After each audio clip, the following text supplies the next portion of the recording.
Jason Webster is a lead commercial agronomist at Precision Planting, acting as the key researcher and educator for the Precision Planting commercial team. His experience bolsters on-farm research efforts and the capability to provide solid agronomic education for dealers and growers. Jason manages and directs the Precision Technology Institute in Pontiac, Illinois, where he conducts on-farm research on ways to help growers improve farm profitability. Jason is a graduate of Illinois State University, and his family is actively engaged in their family farm located near Cabri, Illinois. 2025 is Jason's 38th year of farming and growing mainly corn and soybeans in Livingston, Ford, and Kankakee County. I've known Jason for some time now, known him actually probably when we were about 10 years old. So he promised me there would be no stories told, and I promised him I would tell him about any stories about him. So I enjoyed watching, listening to Jason over my career, and I hope you all too. So again, with no further ado, Jason Webster.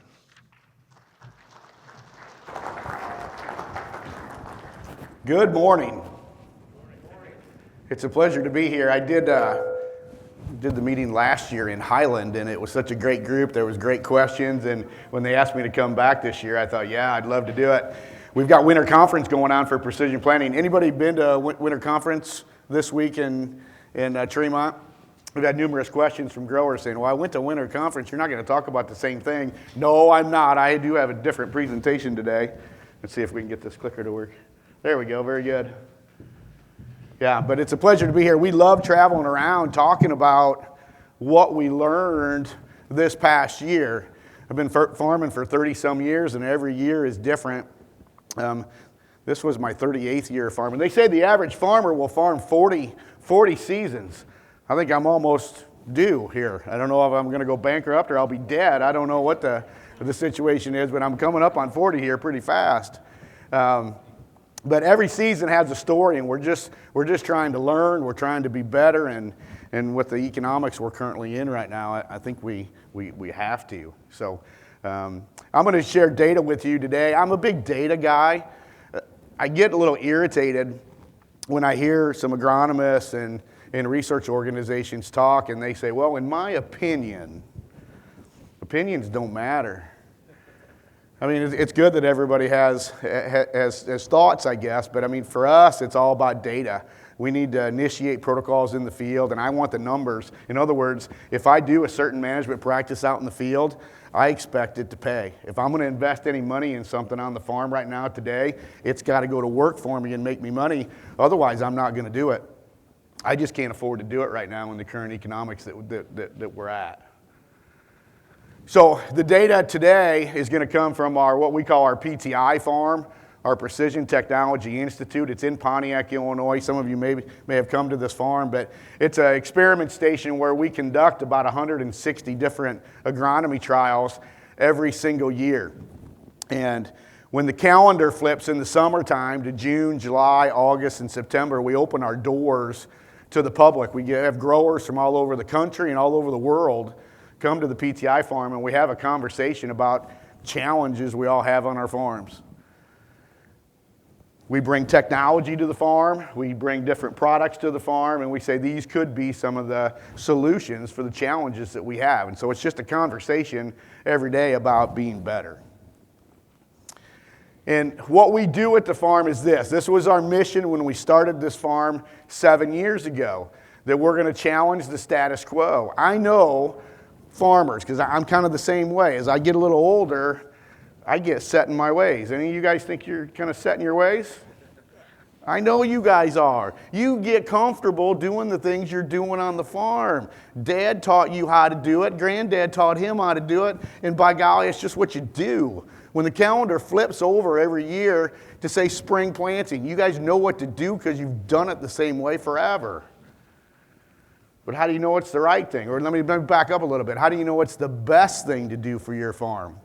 Just because it's easy and it's convenient for your operation doesn't exactly mean it's the best thing as far as highest yield and highest profitability. See, here's the thing.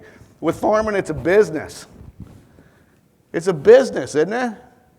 We have to raise bushels on a per acre basis, and we have to make money. We have to be sustainable. And so we've got to look at this about what are we doing on the farm? Are there ways to be better to either increase yield or be more profitable or be more efficient? That's the validation, that's the confirmation, that's the check mark that I'm looking for every single day, every single year, so I can sleep a little better at night. So what do? We question things. We question the ways you guys are doing things. We're going to take the normal management practice, we're just going to do something different. Can we tweak the system? Some of the ideas we have are totally outside the box, and some may say they're weird. That's okay. But we got to go to that extreme. Others are just little changes, looking for the profitability. And then ultimately, if we can find something, if we come up with, we question, we propose new ideas, what if we find something that works? That's when we push for change. And I know change is tough for a lot of people. But change is inevitable. But don't you think change is a little easier to accept if you have the numbers that say it will give you more yield or more profitability? It's a little easier to go and do it, right? To get out of your comfort zone. That's what we do at the farm. It's about being better every single year. And ladies and gentlemen, with the current economy we're in right now, in my opinion, we got to be better. We got to farm smarter. So how are we going to do this? This is data that was released from the University of Illinois. I've been using this slide this winter. This is really interesting information to me. This is published through FarmDoc Daily. This is average farmer return. The blue dashed line in the middle of the screen here is what the University of Illinois is saying farmers are making on a per acre basis on average over the last 24 years. Basically saying the farmers are in it for $103 an acre. I don't know whether you believe this number or not. Now, some years have been higher profit, others lower. But if you look at the projections for this year, it looks a little challenging. We've got commodity prices that are lower than what we'd like. And I think the crop input expenses we have are still totally out of kilter. And so we're going to have to find ways to farm smarter. Now, today I'm going to talk about profitability, and I want you to remember that $103. That's what the University of Illinois is saying, average farmer, net return. I want you to remember that 103, and as we talk about things we're doing on the farm to increase profits, I'm going to show you my numbers, and we're going to add it to that 103 and see where we can go with this thing. The best way I can talk about profitability is talk about our management trials. We put ideas together in the field, we put protocols together, and we go do them. So we implement them in the field. At the end of the season, at harvest time, we run the combine, we run the yields, we take the yield times the price of the grain to get our gross. And then we go to the protocol and say, what cost do we have in all these treatments? And we take the cost of the treatments out, and I end up with a net income. This is my top 10 list for the 2024 year. These are the things that made me the most money on a per acre basis. And you look at this slide, there's no yield on here. We're not ranking things by yield. Now it's part of the algorithm, it's part of the formula, if you will, but it's all about what did I make or what did I lose at the end of the season. This is my winners. And you know what? The number one is a big number, but I'm very disappointed in the other numbers. And that's a relationship to the price of corn and soybeans right now. Some of these numbers are lower than what I've had over the last 5 years just because of the price. These are my winners. These are the things I want to do more of, by the way. Okay? And I have some losers. In farming, I think we make mistakes. I don't know whether you'll admit that or not for your farm, but when we make mistakes, I'd kind of like to know what it's going to cost me. These were my big mistakes this year. Now, some of these weren't really my fault. Some of it may have been weather, things like that. But I've got winners and I've got losers. And looking at the economy, I've got to say, okay, fine, which ones are doing well for me? Which ones are going to work for me, making me profit? I want to do more of them. The other guys that are losing me money, guess what? I'm not going to do that anymore.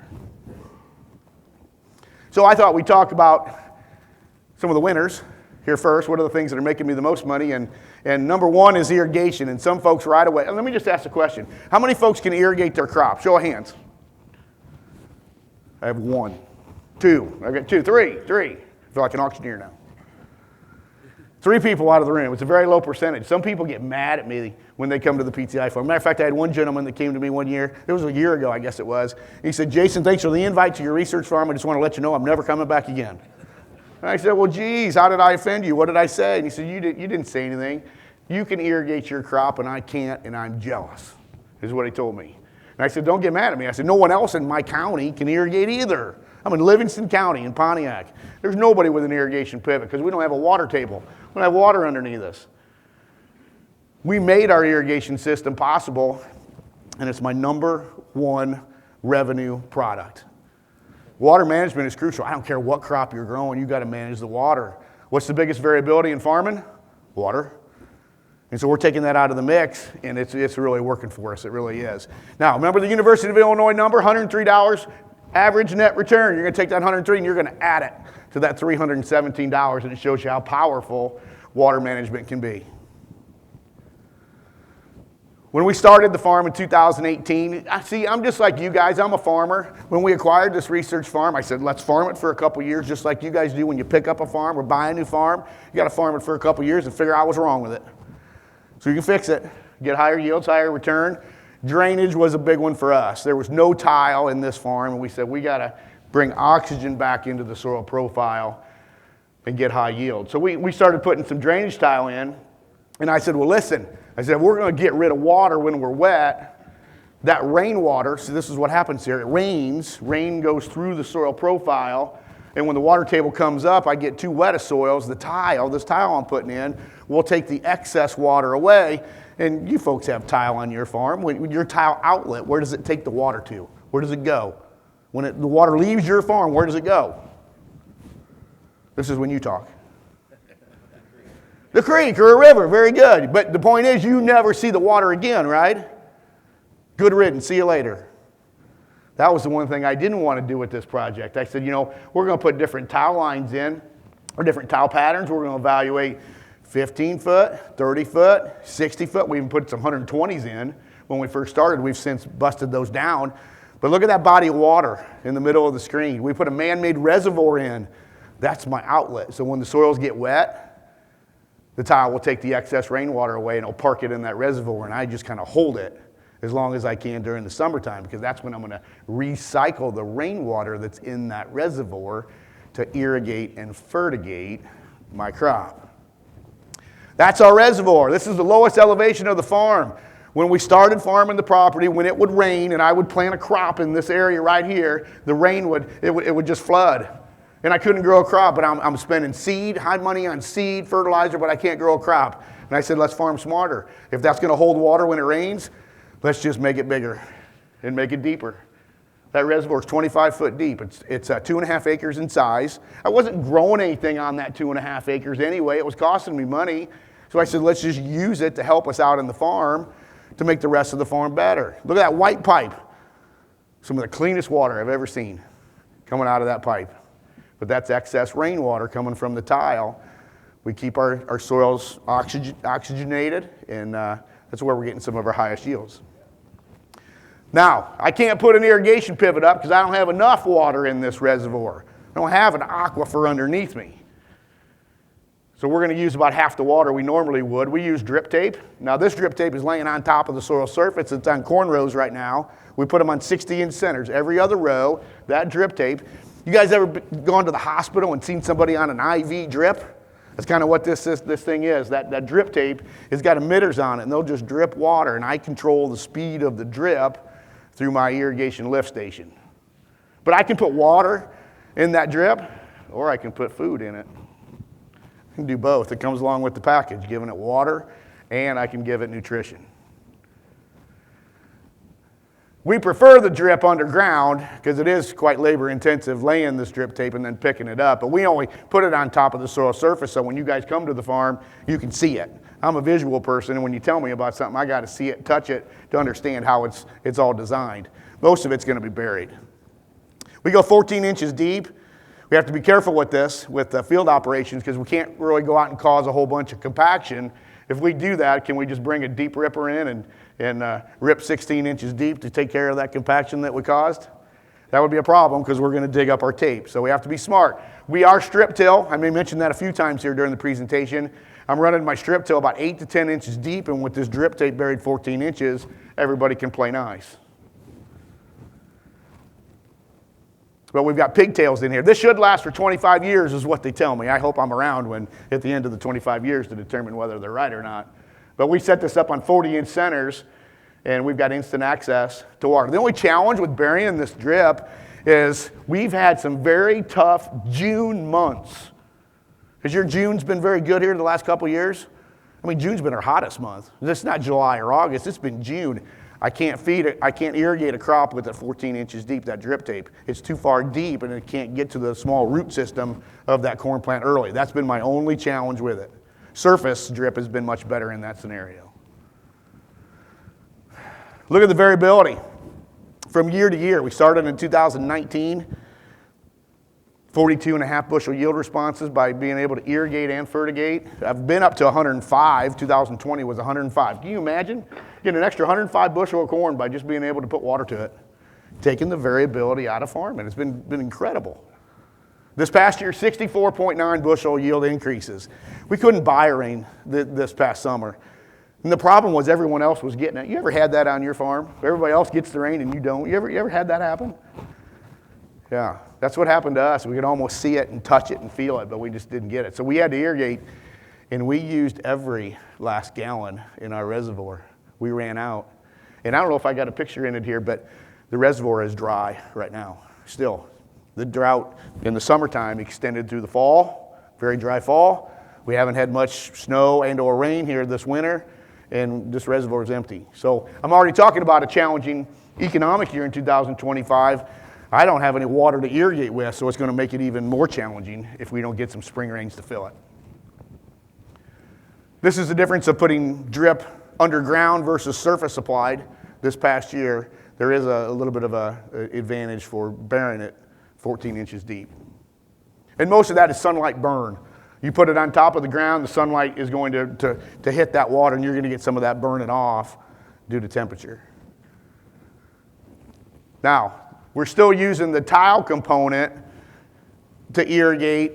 We put tile in, that's a cashy expense to put tile in. You guys all know that it's going to cost you a little bit of money to put tile in. And so I said, well, I got to get the water away, and that is my irrigation, but can I get the tile to allow me to backfeed water to actually irrigate and help cover the cost of the tile? And so we've got these studies in place. Oops, let me back up one. Right now, the 3-year payback in some of the newest tile I put in, a 15 and 30-foot tile, are looking at 12 to 14-year payback, and that's no depreciation. That's just straight cash, okay? And so we're looking at this and saying, how do I cut this maybe in half and get this tile to pay for itself a little faster? And we're just trying, so here's what happens. We got the tile in the field that'll get rid of the excess water, and then I've got a gate system in that I can just shut the gate off so the tile can't outlet any water. It won't send it to the reservoir. And the whole idea with that is you've got a tile in the field full of water, and you're going to use the soil's ability to draw that water out of the tile to feed the crop. Does that work? Can a soil do that? Well, it depends on the soil type. If you have a sand, that'll never work. And so we're trying to evaluate on certain soils like we have, can you do it with a 15-foot pattern tile, getting them close together? Do you have to go that close to get the water to move between the laterals? Or can you go maybe twice as wide, say to 30, and you'd have to move it a little further then. So we're trying to evaluate this. But right now we're chipping away at this, trying to get the tile to pay for itself a little faster. There's my gate structure. So I can go to the gate and I can just basically move the water table up or down. But water will not get out of this tile. It'll just stay right there in the field. Here's what it looks like on 15 and 30-foot pattern tile. Think about that water movement between those laterals. If that tile's full, can I get it all the way across from lateral to lateral? Just an aerial view. That's our new office. And you can just kind of see how we laid them out here. Now, we don't have a lot of elevation here, a lot of fall. It allows us to do this rather nicely. This past year, we were so dry, it was hard to get big gains here, but we were able to put almost $10 to $4 an acre towards the price of that tile, or the cost of that tile, chipping away. But right now, we went from a 14 and a 12-year payoff, and I'm down to 9 in an 8-year. We're just trying to get this to cash flow a little better. Certain years are going to allow this to be better than others. But this past year, as dry as we were, this was a challenge. Number 2 on our list is high management corn, and I think this is interesting because some folks will come to our farm and say, okay, Jason, I see what you're trying to do. You're trying to grow high yielding corn, but are you making any money doing it? Back in December, the Corn Growers Association came out with their yield results. Did anybody happen to see some of them? It was almost 500 bushel corn, I think. David Hula was maybe the winner again this year, 490 or something like that. But when they come out with these reports, it's all yield. And there's nothing ever said about net return. And so I think it's interesting that we're number 2 with high management corn as far as profitability goes. So we are putting, a high yield program together. We are getting more bushels per acre, but we are making more money doing it than status quo low management corn, let's say. Comes in about 91 extra dollars. This is over and above somebody just growing low management, say 250 bushel corn. Okay, this is extra. Here's our historical yield levels from the farm. We started in 2018 at 272 bushel. We found some problems on the farm. We've tried to fix them along the way. This past year, do you know that we grew 434.9 bushel corn?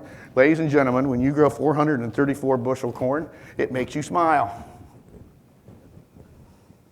Had one of the gentlemen on my team, he was harvesting, he was in the combine. He came to me and he says, that yield monitor was over 400 bushel the whole time. I said, that's the way it's supposed to be. What is the world record for corn? It's 600 and some bushel corn, I think it is. Anybody ever grown 600 bushel corn? I have not. This is the highest we've ever been, 400. But I'll tell you, we had to really work for this. And I don't know. People ask me, they say, well, you think that number can go any higher?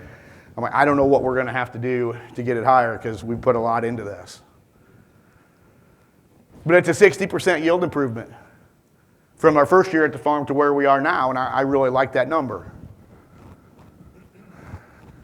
But here, we're in a strip-till irrigated corn, soybean, and our cover crop rotation. Some of you have heard me talk about cover crops in the past, and I have not been a very strong advocate for cover crops because they're not making me any money. I saw some heads turn real fast when I said cover crops, and I said I'm not making money on it. Everybody looks at me like, you can't badmouth cover crops. That's what everybody tells me. You're an agronomist, but you can't badmouth them. Well, I'm trying to understand how to get them to work, and what I'm understanding right now is I'm totally using them in the wrong timing. And let me get into this a little bit. Let me show you what we're doing. Now, for our high management trials, we soil test every year. We figure out what kind of nutrition we need for our yield goals. And then we got to figure out, well, how many times you're going to apply fertilizer throughout the season. I don't know how many times you guys spread fertilizer. Some of you may only do it one time. We go out and spread it in the fall, and that's it. That's all the fertilizer your crop's going to get. I don't do that. I strip till I'm going to band my dry fertilizer, but I know I'm going to have multiple treatments from that point on, so I need to reallocate. I need to back my dry down to cover some of my costs that I'm going to put in fertilizer down the road. We call that reallocation. So dry goes on first, 8 to 10 inches deep, and then we come in with the planter. That's my second pass. I've got tanks and pumps on the planter. We're going to put more nutrition on, kind of spoon feeding. On the planter, this is how we position some of our nutrition. Sugar and biologicals in the center next to the seed. Phosphorus, zinc in the wings. And then we have outside the furrow for nitrogen, potassium, sulfur, and boron. Those salty products we can't put in the furrow because it's going to cause too much burn. That's what it looks like. So remember, we already got the dry underneath. And so we've got 1, 2, 3, 4, 5, 6, counting my strip till band, before the corn even comes up out of the ground. Then we'll fertigate with our drip that we talked about, and then we've got an in-season protocol. But if I don't back or reallocate my dry down in the fall, by the time I do all this, I end up putting too much nutrients on, and I overspend. I overapply and I overspend, and I can't do that in the economy that we're in, so we have to reallocate. Here's some of the protocols we're using. This is a normal high-yield trial for us and how we set it up. And I'm not promoting one company more than the other. I'm just using it as an example of how we set it up.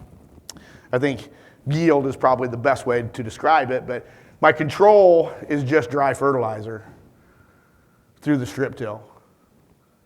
Putting it in a band, 100% dry, and then I come in with this reallocated program, and we take 340 bushel corn to 377 in a normal high yield trial for us.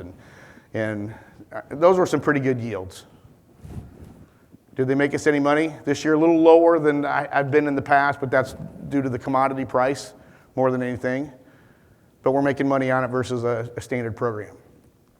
Now, how do we get higher yields than 370 is what I have in my head.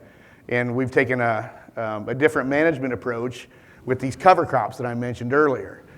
So we've been utilizing strip cropping at the farm. Let me show you some pictures of our strip cropping. Yeah, you guys ever seen anything like this? This is why would we put strip cropping out in the field? Why would we put a tall crop of corn next to a short crop of soybeans? Anybody know? Sunlight. Are you telling me that if we give corn more sunlight, it'll give me more yield? Does that work? I'll just tell you, it works to the tune of about 40 to 50 extra bushel of corn on an annual basis. It does work.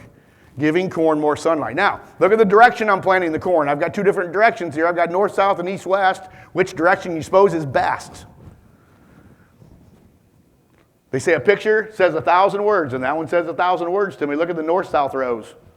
They're at the top of the screen. You notice anything in between the corn? Look at the soybeans. What do you notice? Shading effect. That's exactly right. So to get strip cropping to work at 100% efficacy, you got to plant the rows east and west, and that way nothing gets shaded. It took us 3 years to figure that one out.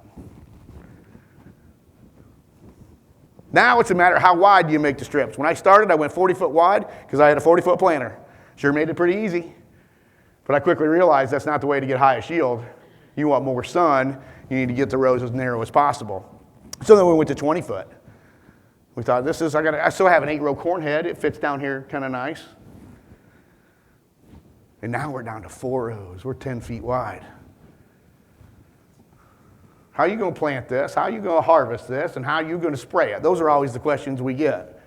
You can do it. You can. We're doing it. If we can do it, anybody can. But look at the amount of sunlight that we're giving those 4 rows of 30-inch row corn. Now, soybeans have been a challenge in this program. Corn does great. Gives me really high yield. Beans have gone the other way on us because of the competition of the corn. And so we did this for about 3 years, and I said, all right, I'm done with growing soybeans. And I thought, let me go back to the corn picture. Like this corn right here, I thought, I had soybeans in here. I'm going to take the soybeans out. What other crop could I put next to the corn? You know, take advantage of the extra sun, get high yield corn, but could there be another crop I could put next to it other than soybeans? And I said, well, wait a minute. I don't know of anything I can put in here. I'm going to change the game, and I'm going to go cover crops. You see some of the cover crops next to this corn. And we thought, well, what kind of cover crop should we grow? And I've struggled with cover crops because when do you plant a cover crop? Most of you guys, when do you plant one? September. You'll harvest your normal crop and then go plant a cover crop. What's wrong with that picture? The growing season's over. And if you don't get a rain, you're not going to get the growth. And you want the growth of the cover crop to get that root system established to do all the good things the cover crop can do for you. But it's too late in the season. So I said, wait a minute. What if we plant our corn, get the corn up out of the ground, then say June 1st or so, rather than plant a soybean next to the corn, let's come in and plant a cover crop and just let it flourish. It's got all growing season to do its thing. What do you guys think about that? The whole idea was this. That cover crop's going to be a feed ration. I'm growing a cover crop to get all the soil health. Oh, when I say soil health, doesn't that give you warm and fuzzy feelings? Doesn't that make you feel good? We're trying to get the soil health advantages out of it, but we're also going to bring livestock into this scenario down these 10-foot strips to fertilize the soil and increase soil health this way. Now, does this sound crazy? Look at that cover crop right there. It's a beautiful standard cover crop, but we're going to put livestock down this to basically eat that. That's going to be their food source. I'm not going to give them any more food. That's what they're going to eat. We have what we call our stock cropper. It's an autonomous livestock containment system that moves through the field during the day, and it has livestock in it. And it just rolls through these strips, and the livestock will eat the cover crop and deposit manure into the strips next to the corn. In the front of this cover crop, this autonomous stock cropper, we put sheep in front. The sheep are basically my lawnmowers. All they're going to do is eat the cover crop. While they're eating the cover crop, they will give me sheep manure, okay? But they won't kill the cover crop. They'll take it down to the ground, but as long as we get some rainfall, it'll come right back up, and I will re-graze it and keep this thing moving. In the center of this stock cropper, we brought in the bacon. and the pork chops. I got hogs in this thing. Now the hogs don't eat the cover crop. They're just along for the ride to deposit the hog manure, okay, for high fertility later on and increased soil health. And then on the back side of this thing, we put meat chickens in that we can raise and get rid of them every 8 weeks. So I'm doing this, the different livestock, to replace the soybeans I would have had in the strips. And the sale of the livestock itself will offset the yield that I'm missing from the soybeans, okay? Now why am I doing all this? I mean, I've got staff at the farm that wants to quit because of this project. I do. Yeah, they're here today. They're shaking their heads in the back of the room, yeah. They do not want to continue this project. But I will tell you, just the chickens, for example. I don't want to be a chicken farmer. I really don't. But I go out here and I look at what these chickens are doing. I mean, ladies and gentlemen, they're pooping machines. Yeah, and as this thing rolls through the field next to the corn, you look at the soil and you can just tell that, I mean, we're adding tremendous fertility. How many guys still have livestock on the farm? Anybody show hands? I mean, that's not a very high percentage. I mean, years ago, everybody had livestock. We had manure out in the field, and I truly think we had healthy soils. And everybody now is talking, oh, we got to buy these biologicals, and we got to put them out in the field to increase soil health. Well, what about bringing back livestock? It's worked really well. This is what the backside of it looks like. Look at that, going right down 10 feet. That's why we're 10 feet wide on corn, so this can fit in. Now, I'm going to run this during the growing season. I'm going to harvest the corn, and then I'm going to come in and strip till into this area where the animals ran. Do you think I need to apply any fertilizer in my strip till rig where I'm going to plant corn in those strips right there? I'm not putting any fertilizer on. I already got it. I already got it from the livestock. This is the yield from that area of running it just one season. We ran it in 2023. We ran this system, and then I turned around and I planted corn into it, and that's where I got my 434.9 bushel corn. It's incredible. It took a lot to get that high yield. In my normal management, full field to high managed corn, I'm running 377 bushel. When I put this system in, this livestock component, I ramp up to 434.9. And you can see some of the difference in the hybrids we had in the testing program. It's an extra $367 in net revenue. It's incredible. But it's the long-term approach here. We ran this 1 year. This was our second year. I'm going to plant corn into that again in 2025, but I'm wondering with the soil health now and the fertility, which the fertility, when we put a soil probe in it and we look at it, I mean, right now we're 3x on everything. 3x. And this has been the only way for me to move potassium. Potassium has been a challenge for us on our farm. 2% base saturation, the only way I can increase it is with the livestock component. I can't do it with dry fertilizer. We've struggled. There's my grandma. Everybody always says this yield to seeding rate ratio. What should it be? I hope you guys are thinking about this, what your ratio needs to be, but a lot of people say it needs to be a 10-to-1. And we did get a 10-to-1 on that Pioneer 1742 that went 435 bushel corn. Everything else kind of fell short just a little bit. But my point is with this, your yield to seeding rate ratio, I don't know what yours is at home, but I hope you know it, and I hope you're looking at it to see if you're increasing or decreasing. I do think that is important to evaluate on your operation.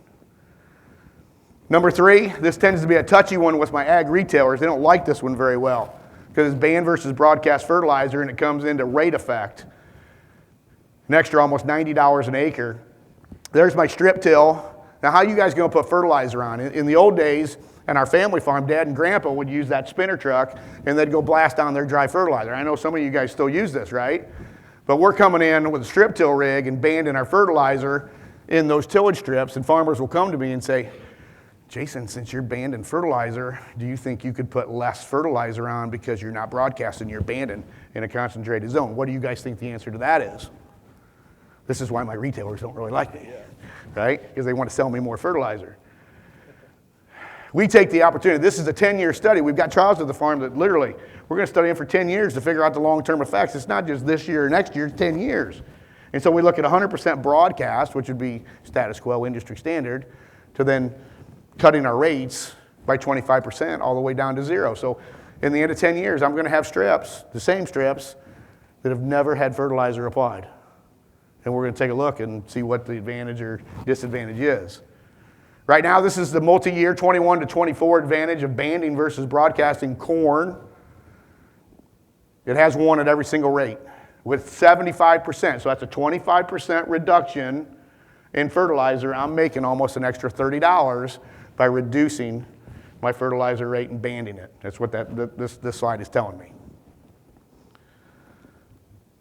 This past year, the orange bar is where I soil test, put 100% of my fertilizer on broadcast, and then I come in and strip till at the reduced rates. And you can see at the zero rate of fertilizer, the green bar clear at the right-hand side, I lost 10.4 bushel of corn by not putting any fertilizer on. Now, is that a bad deal? Well, what's it cost you to put the fertilizer on? That's what nobody wants to look at. My economic optimum rate of fertilizer for my corn in 2024 was 0 pounds of fertilizer. My best rate of fertilizer, I'll just say it differently here. My best rate of fertilizer was 0. How do you think that worked out for me? That's $112 difference per acre. That's incredible to look at some of these numbers. Some of you guys are looking at me kind of weird. I put 0 fertilizer on and I made $112 an acre. I've been doing this multiple years, 21 through 24. Again, the orange is 100% broadcast. I'm losing 16.4 bushel over the time frame of doing this study, but when I put the dollars and cents to it, 0's still ahead. It's $5, but it's still ahead. And so what does this tell you? Remember I told you in the introduction that I think crop input expenses are way off kilter right now? This is one of them that they're just the fertilizer is way too expensive. And I look at some of the fertilizer that I paid for, and I'll just say it this way: there's too many people making money off a farmer. I think the fertilizer guys are making some pretty good cash, and that price of fertilizer needs to come down. I'm not getting enough yield response when I put the fertilizer on to pay for it, and I have a problem with that right now, especially looking at the economic picture for 25. Why is everybody else making money off me and I can't make any money? I guess that's a pretty good question for everybody, don't you think? What am I doing to soil tests? That's what some folks will say. Oh, well, you're not putting any fertilizer on, your soil tests are coming down. Well, yeah, they are coming down a bit. But I'm still growing 250 bushel plus corn, and I'm still making money by doing it. Now, am I going to have to address this at the end of the 10-year study? Quite possibly. We're going to have to look at this. That was phosphorus. This is potassium. Those are still some really good levels. What about soybeans? Banding versus broadcast, 1.5 bushel to 2 bushel advantage if we can band it versus broadcast. And the same thing is happening in soybeans as it is in corn. I put 100% rates broadcast. I start banding, I make a little bit of money, but 0. I mean, look, this is 2024 data. I made an extra $66 an acre by not putting any fertilizer on my soybeans. As far as dry goes. Multi-year data, 21 through 24, I'm $35 ahead, $36 ahead by not putting any fertilizer on. Some of these soils have been taken care of. We got really good levels, and I think now is the time to take advantage of the bank until prices come back down. This is a way to offset the market, in my opinion. Here's soil test phosphorus in those soybean areas. Look at the 0 pound rate. I'm down to 36.39. That's pounds per acre of phosphorus. Some would say, well, that's pretty low, but I'm still not making any money putting the fertilizer on. And this is potassium. Number 4 is high management soybeans. Coming in an extra $73 an acre. We set it up the same way with fertilizer reallocation. We do strip till for our soybeans. Some guys will ask me that, well, you're not strip tilling soybeans, are you? Yeah, we are. And we are stuck in 30-inch rows. And that is kind of a challenge for me on soybeans, just because my strip till rig is on 30-inch rows. Anybody strip tilling? I should have asked that earlier. Anybody strip tilling? Yeah, soybeans anyway? Yeah. Are you strip tilling on narrows or are y'all 30-inch? 30s? Anybody narrow? Anybody? Are you what row width? You're 15 and strip tilling? Not beans. Oh, not beans. Okay. That's one of the things I want to get done. We've got a big project that we're starting in 25 where we're going to bring a 20-inch strip till bar in and start evaluating that. I do think we've been giving up a little bit of yield being in 30s, and so I'd like to go narrows with it. But I get a lot of the no-till guys coming to me and say, Jason, you're going to strip till on 20-inch rows? I mean, you might as well be conventional tillage, right? Because you're just kind of working up the majority of the ground. But same thing applies on soybeans, how we set up our nutritional program. Let's just show you what it's meant to yield. This was our first year we kind of really looked at this. This was 2021, the year we hit 110.4 bushel soybeans. It's been our highest yield. I can't get any higher than 110. Corn, I think we've done really good. Beans, I'm kind of struggling here a little bit. But 74 bushel dry land beans with 100% dry fertilizer. We then reallocate like we've been talking about, and yield kind of keeps going up. Did it make us any money? That first year it made us an extra $161 an acre. So I said, we're going to continue this and try to drive yield and profitability on beans. The year after in 22, look what happens. The orange bar, just dry fertilizer. We reallocate. We add nutrition on the planter. We get 4 extra bushel of beans. We're making net profit of $65. Then I add a nutritional program on in season. We take 4 bushel to 10 bushel, and we're making $90. Remember the U of I number, $103 an acre net profit average? We're almost doubling it with the way we're fertilizing soybeans. This is 23. This reminds me of a good story. Had a farmer, I was at Soybean Association a year ago, I think it was. Farmer comes up to me, says, Jason, I'm growing 80 bushel beans. I said, that's pretty good. He says, no, it's not, because I've been doing it for a while. How do I get the next 10 bushel? How do I go from 80 to 90? I said, how are you fertilizing your beans? He said, we're dry fertilizer. We broadcast spin it on. I said, look what we're doing. We get rid of some of the dry in the fall, come in on the planter, and then we're using it in an in-season program, and we take, not only are we getting a 10 bushel response with the at-plant nutrition, but in season we're taking it to 16 bushel. And we're making $116 an acre. This year, in 2024, this was my highest yield soybeans at 109, but $80 net profits by setting up the nutrition this way, not just blasting on a bunch of dry in the fall and calling it quits. I cannot grow high yield, and I cannot get highest profits by just using dry fertilizer in the fall. I can't. Number 5, I think this will be interesting to some, phantom yield loss in corn. But all you familiar what phantom yield loss is? When you start harvesting corn in the fall, what moisture of corn are you going to start harvesting at? Anybody want to share what you guys start at? Anybody? I heard somebody say 30. Pretty aggressive. My grandfather told me when I was a kid, he said, Jason, we're not going to start harvesting. I used to get all excited about fall. I love the fall harvest, and I want to get out there and go. And Grandpa's like, no, we're not going to get out there and combine corn till that corn's 20% or under. And I said, well, Granddad, how come we're going to wait till 20% or under to harvest that corn? He said, son, why are we going to pay somebody to dry our grain when that corn will just naturally dry down in the field? What do y'all think about that? Was Granddad right? Granddad's looking down at me, kind of scowling at me, because he knows he was wrong when he told me this. This comes in number 5. This is a $72 win when we do this right. We put up a new grain system a couple years ago.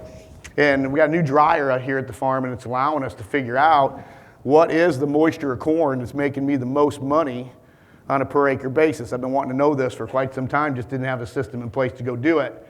Now we got it. So we want to look at phantom yield loss. Do corn hybrids really lose yield as they naturally die down in the field? And what is the most economical harvest moisture from year to year, looking at the different weather patterns as we get through fall?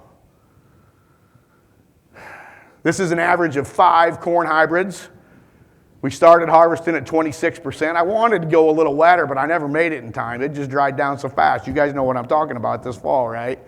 5 hybrids, average 26 on the wet end, and then I let it dry down to 24. I let it dry down to 19, and then I brought in the 14.2 bushel corn, but I noticed there was a yield difference.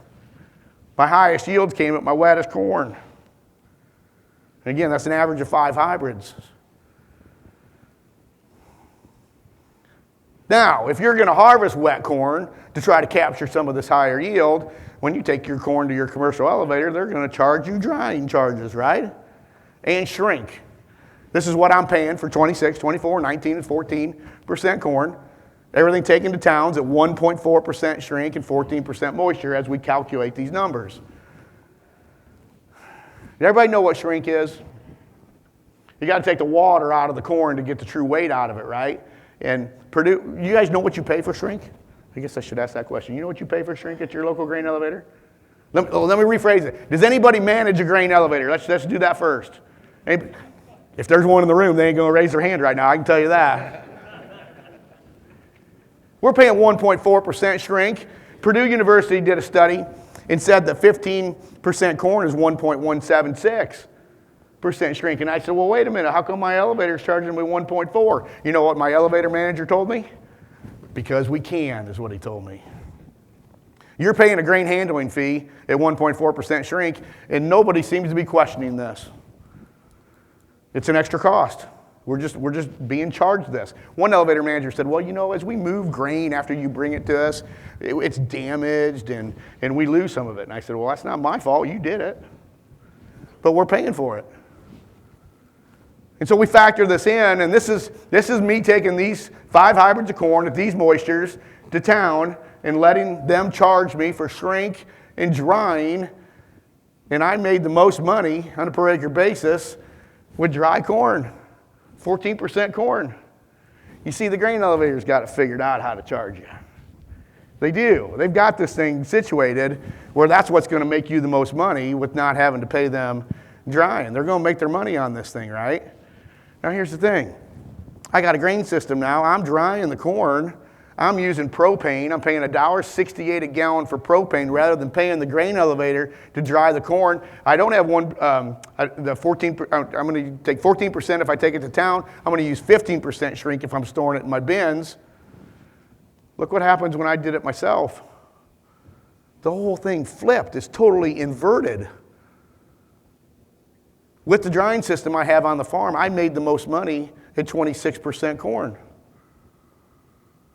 It's totally inverted. And if I look at the difference between me doing it on farm and paying the elevator, 26% corn, that's a difference of $73 on a per acre basis of having that grain system and being able to dry the corn, getting the corn harvested faster in the fall, not having to wait on it to dry down. There's a convenience factor there, I think, to some degree. The elevator's always open here too. Doesn't shut down at 4 or 5 o'clock. We want her to run all night, she can run all night. And so we've enjoyed using the grain system and drying our own corn, and we've made some pretty good money on it. We really have. The point is that if we leave corn dry down in the field, we can be subject to loss. Some corn hybrids will respire differently and they'll lose dry weight. Others are a little bit better. As you probably noticed this fall, as you got into some 14, 13, 12% dry corn, how many did that this fall? Probably a lot of you. You're going to have some grain damage. That combine's going to turn some of it into fine grind, powder, and you're going to blow some out the back. And then where's the biggest loss coming from? The corn head. There's certain color corn heads we will not use at the farm because they butt shell so bad, especially with dry corn. At 26% corn, though, it's much better, and we're saving some of that corn. We got to get it into the combine. I want to sell those bushels. Number 6, soybean fungicides and insecticides. It's been a big one, but you'll notice it's not towards the top of our list. It's more towards the bottom half. Pretty good numbers here. Here's our soybean fungicides, 21 to 24, 30 to $52. The one thing with soybean fungicides, even in the absence of disease, I want big beans. When you guys harvest beans, you want big beans or little beans? Bigger the better, but how are you going to get them? And as part of our plant health program at the farm, fungicides and insecticides are going to be part of it. And we've been trying to understand this, that the 110 bushel beans, the high yield we had that one year, we were 2,084 seeds per pound. And that's a picture of the beans there on the screen. They're big beans, they really are, but I haven't done it since. How are we going to manipulate soybeans to be larger in size to get high yield? This is something that we're kind of puzzled on right now and trying to work on this. Some folks say, well, how are you putting fungicides on? Some people call these drones. We don't call them drones, we call them UAVs, unmanned ag vehicles is what we call them at the farm. Big fad or trend in the industry right now. Do they work?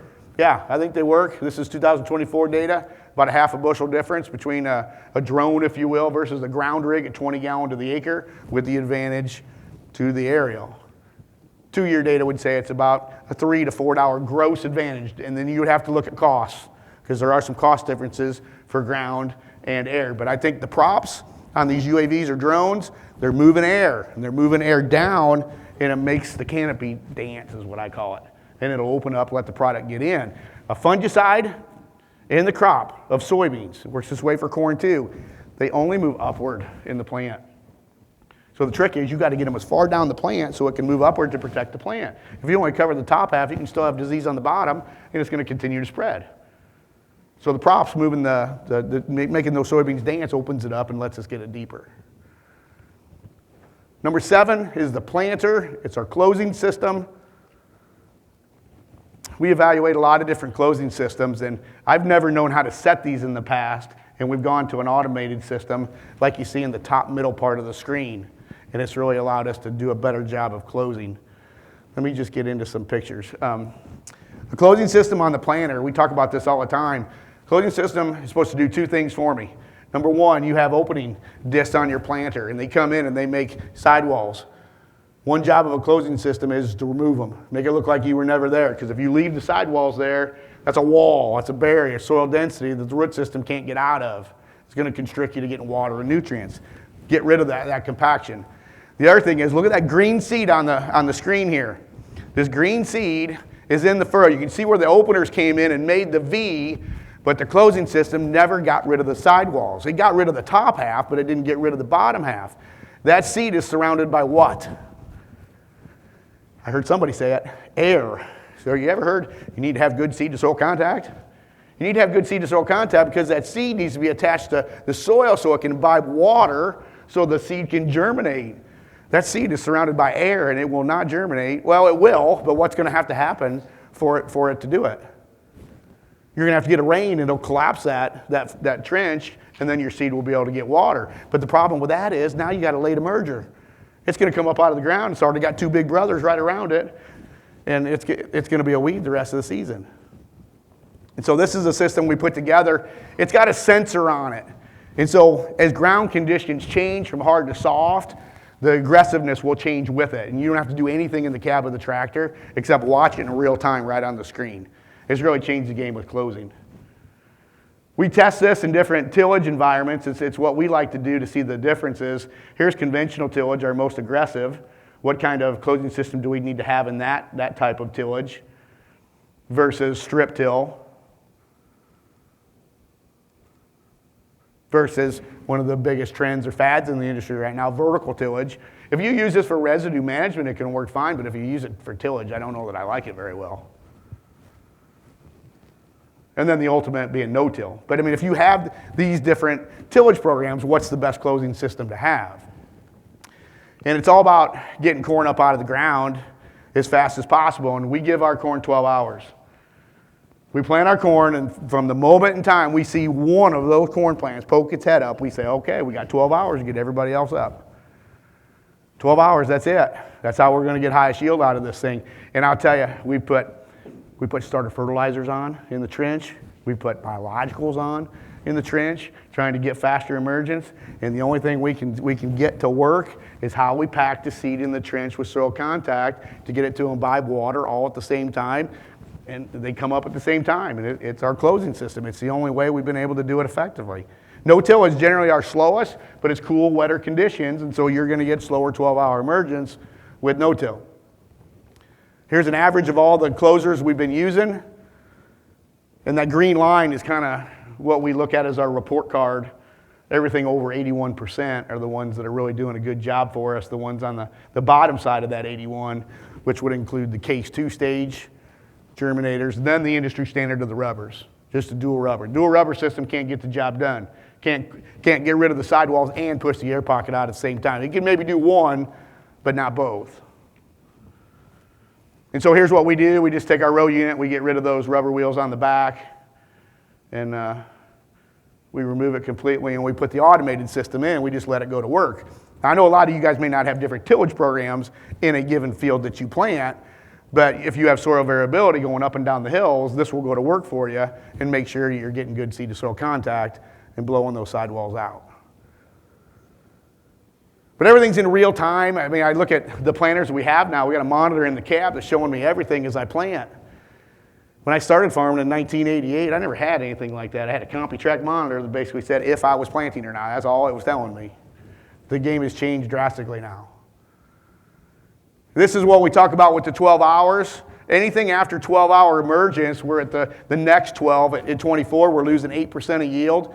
We go out another 12 to 36, we give up a third of our crop. And then at 48 and 48 plus, it's a train wreck. Here's a report card on yield difference if we don't use the automated system. This year across the board, all the manual systems got beat by the automatic. And then here's the dollars and cents to it. So the dual rubber you see on the far right, that's the old traditional system, and it's losing $30 an acre. We can do a better job than just those rubbers. They're cheap and easy to put on a planter, but they just don't work very well in every condition. Steve, you let me know when I'm up on time. You pull the ringer on me, okay? You just tell me. Number 8 is multi-genetic corn planting. This gets into soil variability as well. How many people sell seed in the audience? Anybody sell seed? Got one right here. Oh, I got a couple, yeah. When you guys go to a farmer, when you come to my house, sit down at the kitchen table and have a cup of coffee with me and try to sell me corn, you guys ever said that, oh, planting the right hybrid on the right acre is pretty important? You guys ever said that? You seedsmen ever said that? You farmers ever heard that from a seed salesman? I bet you have. Are they right? Is it a true statement? I think it's a true statement. It is. But nobody does anything about it. Nobody actually does it. It's hard. It's just all talk. Talk is cheap. And so we've been evaluating this, and this all started from my home farm back in, I think it was 2009 or 2010. Some of my farms at our family farm, they're not very good. They're not flat, black, and beautiful. They got a lot of roll to them, and I got the auto steer on in my tractor, and I'm looking back out the back window looking at my planter, and as I'm going up the hill, I said, okay, the planter, or the hybrid I've got in the planter right now, is it appropriate for the soil that I'm planting in right now? And sometimes the answer was no. And then I'd get into the really good ground. I got some good ground, it's just not, I don't have enough of it. But when I get into that ground, I look back at the planter and say, okay, I got the right Rockstar hybrid for that good ground. And a lot of times the answer was no. And I said, wait a minute, we're screwing this thing up. We're not taking full advantage of planting the right genetics on the right acre, even though everybody's been telling me that that's the thing we need to be doing for a long time. Comes in at $60, number 8 on our list. And it's just addressing soil variability.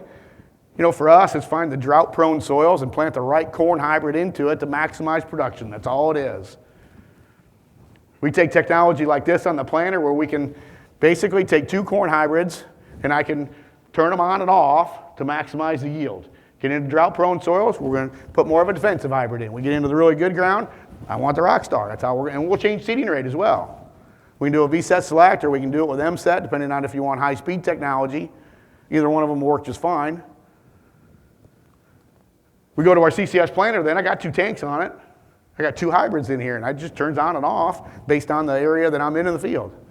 And here's our yield data. I know it's a lot on the screen right here, but we identify the variability. We get the drought-prone soils. That's the one in the yellow. And then the green is my best soils. And we work with our seedsmen. We plant the right hybrid. And do you know, I haven't been 100% right on this. I got it wrong 1 time out of the 7 years in each of the categories. But if you take 1 divided by 7, that's 85%.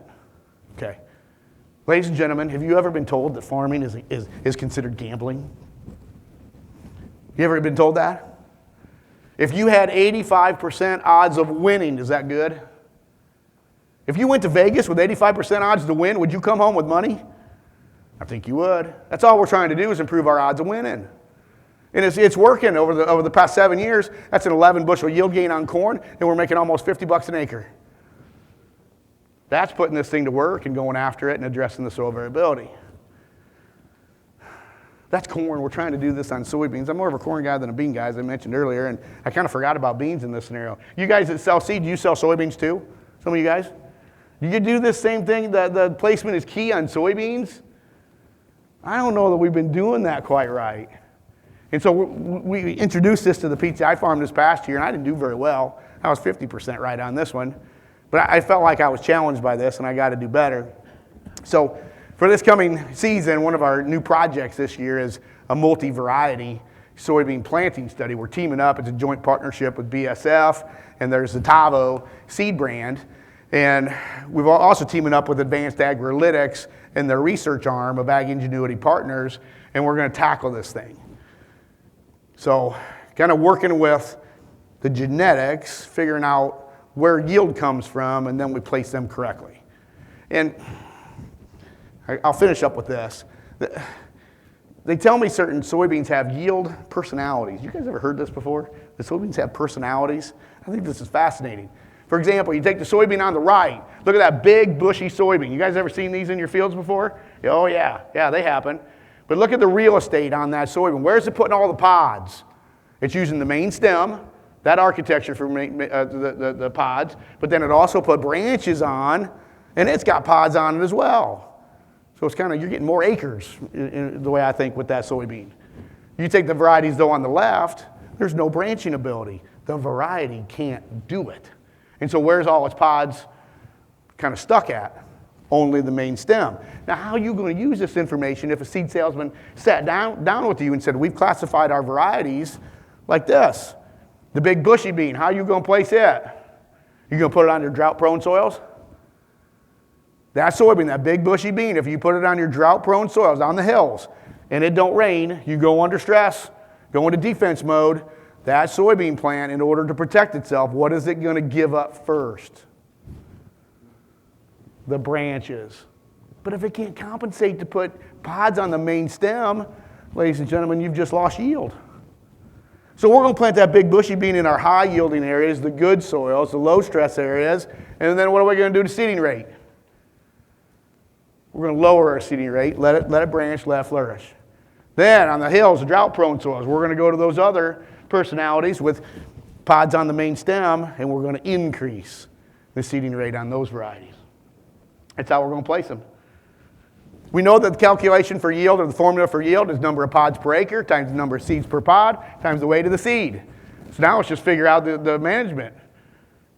Look at the variability, and let's manage it. Place the right variety, the right seeding rate. This is data that we sat down with BASF on. I thought this was really interesting. Variety A, B, and C on the left-hand side of the screen. 3 average yields, okay? There's no difference between them. I said, what does it mean? What is it telling me? He said, well, we have to dissect the data to figure out where they were placed. If you take those same three varieties, put them in drought-prone soils, there's a 7 bushel difference between them. Put them in good soils, a 5 bushel. Poorly drained, 8.5. Ladies and gentlemen, that's just variety. I want to improve seeding rate on this variety, and I want to singulate the beans. And in my hope is this, that if we do this right, it's a 10 bushel win. 10 bushel yield advancement times $10 soybeans, that's a $100 an acre swing. How about that? Increase in soybean profitability by $100 an acre. That's how powerful this thing is. You remember my multi-hybrid corn? It was half that. It was a $47 net profit. This could be double of corn. We should have been doing this a long time ago, but we were concentrating on corn way too much. We do have a program that we're asking to work with growers. If you've got soil variability on your farm and would like to work with us on this, there's a QR code up here on the screen. If you want to scan it with your phone, we're going to try to work with some growers around the Midwest and see if we can tackle this and see if we can win with it. Probably a good place to stop, right? Yeah. Any questions before we turn it over? I know it was a lot of information in a short period of time, I know. Any questions? On your top 10 list, how many acres are you basing your per acre? Oh, how many acres on each of those? What is the acre amount? It varies on every trial, but everything is replicated out a minimum of 3 times, most of the time more. Academia says that you have to prove whether something's repeatable, you have to replicate it at least 3 times and test it for 3 years. And so I know that we're going to make mistakes in the field, so a lot of times we've got more reps than 3. But we try to rep it out, and we've got enough acres there so it's real. And are you also subsoil irrigating your beans as well? Oh yeah, we are the question is on the irrigation, are we doing it on the beans? Yeah, first 4 years we irrigated the beans, 23 to 25 bushel yield increases across the board, very repeatable. This past year, 30 bushel yield gains. We irrigate corn first. Okay, we concentrate on the corn, irrigate it, fertigate it, and then when we're done with the corn, we late season finish beans. That's when we bring the water to them, and that's when we get the pumpers. But I say that, my high yield's only 110 bushel on soybeans. I haven't been able to break the code on beans. Yeah. Fungicide on corn is generally, we're not going to lose money on it. Yeah. And with tar spot, it's going to be the thing. We were just talking about it before the meeting started. I mean, We haven't gotten tar spot early in the season ever since that 2022 or whatever it was. It was pretty rampant, but we're getting it late season enough. And I was just telling somebody earlier that I can drive down the road and see somebody harvesting corn and know whether they have tar spot by the dust coming from the combine. And we know whether they've sprayed or not. So you got to scout your fields, know that the disease is there, but most of the time with plant health, we'll get that paid for. We really will. Yeah, I don't know where they came in on the top 10, but they were profitable. They were profitable, yeah. Yeah. We do a tassel fungicide application, and then we'll come in with a sequential later on, and then we've got both. And so we're looking at that. But most of the time, just the tassel does a nice job for us. Yeah, it's part of the plan. Yeah. Any others? Okay. Thank you so much for having me. It's been a pleasure. Thanks.